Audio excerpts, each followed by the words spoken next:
What's up, everyone, and welcome back to my channel. JR Santos Diaz here, and I'm a startup founder and previously worked at Google and a Google-backed startup. I have a special guest today here. He's a little tired. His name is Griffin. Say hi, Griffin. Hello. I just got him, and so making this video is going to be a little challenging this week, but it's okay. So he's just going to show us some love. But today, we're going to talk about bringing value to the table and how it's not as easy as it sounds. So this ultimately boils down to doing three things extremely well. Leading a strong team so you can ultimately execute, creating an amazing product, and we talked about this in our previous video, and also playing in a strategic market so you can hopefully and know your market extremely well so you can execute upon it. So everyone always talks about the team, which I'm not trying to undermine since it's super important. That said, when it comes to customers and actually creating value for them in the market, it boils down to your product and your solution. Andy Rachleff, the co-founder of Benchmark Capital, created the concept of product market fit. You may have heard of this term before, but you might wonder, what does this actually mean? Product market fit is an attempt to test your assumptions to see if a customer is likely to use your product.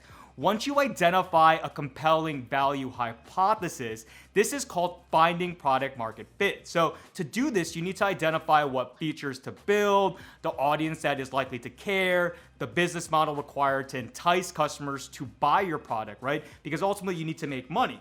This is the fun part of building, and this is the fun part of building a business, but I'm sure a lot of different founders may have opinions on this. Maybe some want to focus on building, some want to focus on selling, but ultimately you need to make sure you can identify and execute upon product market fit to be viable, right? So for this video, we'll demystify product market fit with 5 tips that you can apply to your business. So as Griffin would always bark and want to make sure that he can go outside, we're gonna get started. Starting with number 1, identify a huge market. Mark Andreessen from Andreessen Horowitz identified and emphasized that the market matters most. While he's seen a ton of founders screw up in a large market, a great market will tend to equal success, while a poor market will typically lead to failure.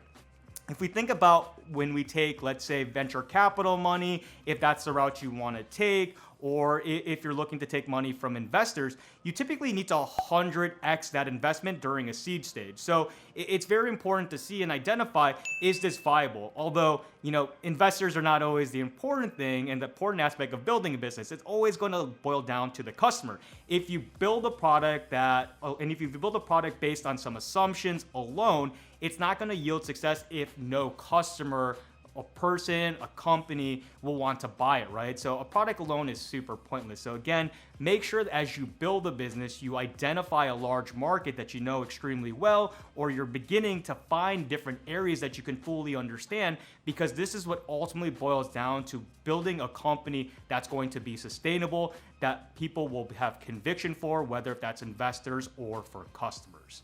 Number 2, engage in customer development.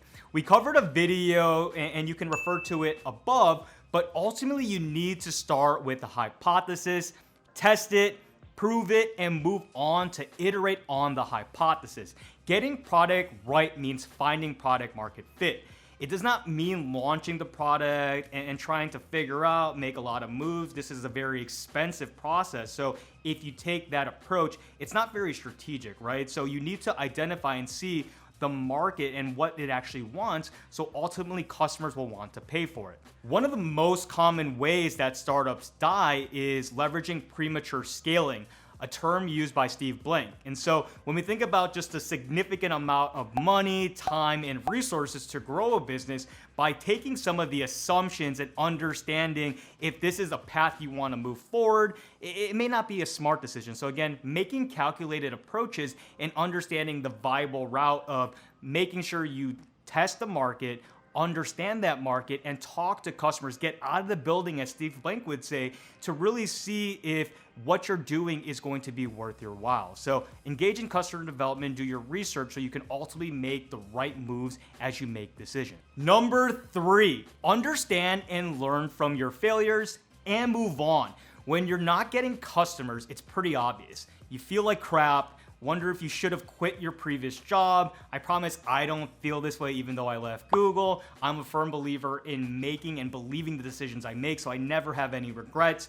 You see customers churn, people want to lead and take advantage of you. The list goes on, right? And so just like in dating, you need to learn from your losses, move on, and focus on what matters. So as you think about just how do you best use your time, don't really mull over these instances that really truly don't matter. You'll probably get rejected by a ton of VCs. You'll probably get rejected by potential customers, but ultimately you are your biggest advocate. So make sure that if something does happen and you experience a loss, move on. It's not the end of the world. You will build something special if you stay passionate, you stay focused, and you have that conviction to really test and prove to others that you are the right person to build your business. Number 4, be able to identify small and big wins and try to repeat. So what are considered some of the best tests for product market fit?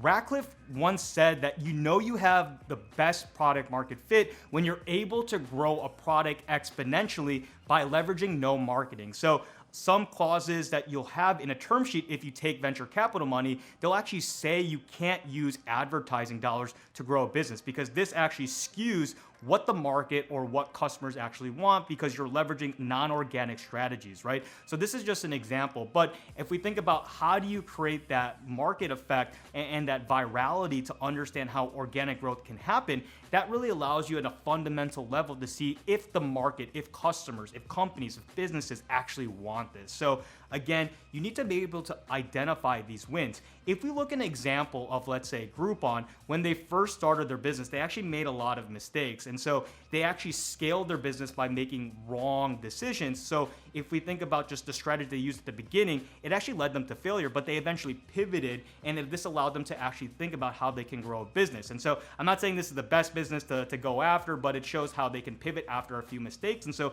they were able to identify a win after, let's say, their stock completely sank from, let's say, $20 to $9 in the market because they couldn't figure out the right business model. But if you look at a successful business, right, let's look at Google. Google was able to leverage a business model of creating supply and demand for advertisers to eventually monetize a business where it was centered around search. So again, know your small wins, know your big wins, but this will ultimately allow you to grow a successful business. And as a tip here, and kind of tying concepts from Rachleff, he also mentioned that a lot of entrepreneurs too often confuse product market fit with growth. And so Eric Ries, another one of my favorite entrepreneurs, mentioned that you leveraging, let's say, vanity metrics are a misconception to actually growing a successful business. And so numbers or stats that look good on paper don't really mean anything important for your business. So as you think about actual growth and building a strong business that's sustainable, building it around vanity metrics only hurts yourself. It's taking shortcuts that don't actually matter. So if this is something that you need to get venture capital money or make yourself feel better, it's not going to do much for your growth and it's not going to do much for your business. So be strategic, be smart about what you take on. And so ultimately this allows you to grow a long-term sustainable business, or if you're looking to get acquired, this will allow you to really reach the goals that you have set forth. Number 5, be fast but strategic. First to market seldom matters. So when we think about product market fit, moving quickly and being first to market is not always going to mean the most for if you're going to be successful. There are a lot of different instances where if you look at, let's say, Apple, Google, Intuit, they weren't first to market, but they were able to actually build a successful business around something that was already in the market first. For example, if we look specifically at Google, Yahoo was first to market, right? There was also potential for them to buy Google, but they were able to really figure out what are those competitive advantages to build a product around search and then ultimately pivot to make and monetize off of ads, which made them super successful. So as you think about if you're too late, if you're not moving as quickly, it's totally fine if you're making the right strategic move. So again, when you think and apply this to your business, think about how do you make sure that if your competitive advantage is really the market that you play in and you as a team that you can execute, make sure that you take the time you need to be strategic and you're not acting on impulses to ultimately allow your business to fail if you're acting too quickly and not rationally. So to recap, we talked about bringing value to the market and demystifying product market fit with 5 tips. we got Griffin here, and he's super excited to talk for future videos. So if you have any comments or suggestions below, feel free to list it below. We're looking forward to talking soon. Bye, everyone.